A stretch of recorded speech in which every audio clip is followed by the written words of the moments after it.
creating jobs, and we need to help them establish companies. But helping them establish companies is not enough. We need to make sure that they are sustainable.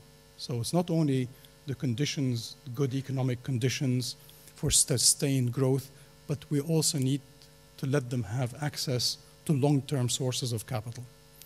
So that is why we're making the proposal that we should seriously consider creating second-tier capital markets dedicated for SMEs that are more flexible in terms of listing requirements, ongoing reporting, and regulation. So what's next? This is a critical aspect. Financing SMEs is critical. The government policy initiatives are very important, of course, but we need these sources of long-term funding. We need to focus on the private sector. The growth in terms of jobs has necessarily to come from the private sector. That's where you will get the innovation, that's where you will get the growth. So again, that's why we're talking about national and regional second-tier markets for SMEs and as well FOEs, family-owned enterprises. We've looked in detail at this and we believe that this is feasible and can be done within 1 year. Wa shukran.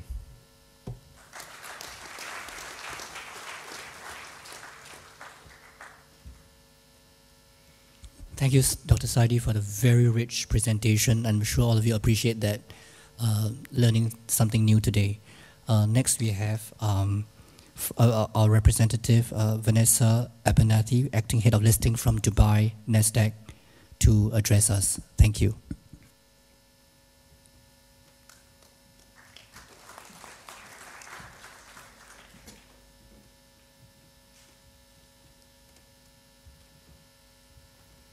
Thanks very much, Alex.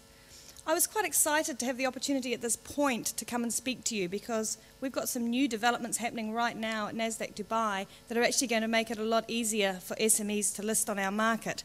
So the focus of my presentation today is going to be on how you would prepare to list on the Nasdaq Dubai market and specifically how we've opened up our listing criteria to ensure that SMEs are able to list on the Nasdaq Dubai market.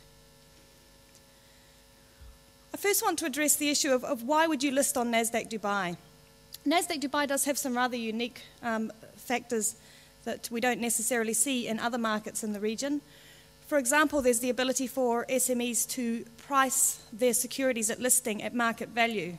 So we're in a situation at Nasdaq Dubai where the regulator doesn't step in and put a value on your securities. You're able to run, the banks are able to value your securities, so you're advised through the process of running a book build, and at the time you list, the securities would list at market value. Interestingly, we also have very low free float requirements, and those are going to be lowered even further under the new listing rules. I'll talk about that a little bit later. But what this means is that family-owned businesses and founding shareholders are able to maintain a much higher level of control over their shares post-listing. There's also the ability on Nasdaq Dubai for the founding shareholders to sell down some of their interests into the offering, meaning that they can take some reward immediately out rather than having to wait for trading on the secondary market. We have no foreign ownership restrictions which Nasdaq Dubai imposes on companies, and we're seeing significantly increased levels of liquidity in the aftermarket now that there's been the merger between the Nasdaq and DFM platforms. I'm going to turn now to our listing rules, and specifically I'm going to talk to you about our more flexible eligibility criteria, which really will open up the market specifically to SMEs. I'm going to talk about the new free float rules, which will give even higher levels of control to founding shareholders. I'm going to also talk about some rules that are specifically geared towards creating even further liquidity in the market.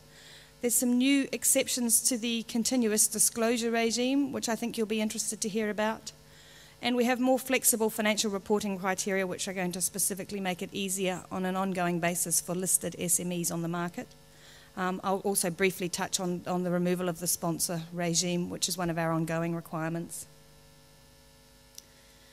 I don't propose to go right through this table, but this table is quite significant because it outlines what we've done in terms of flexibility for our eligibility criteria.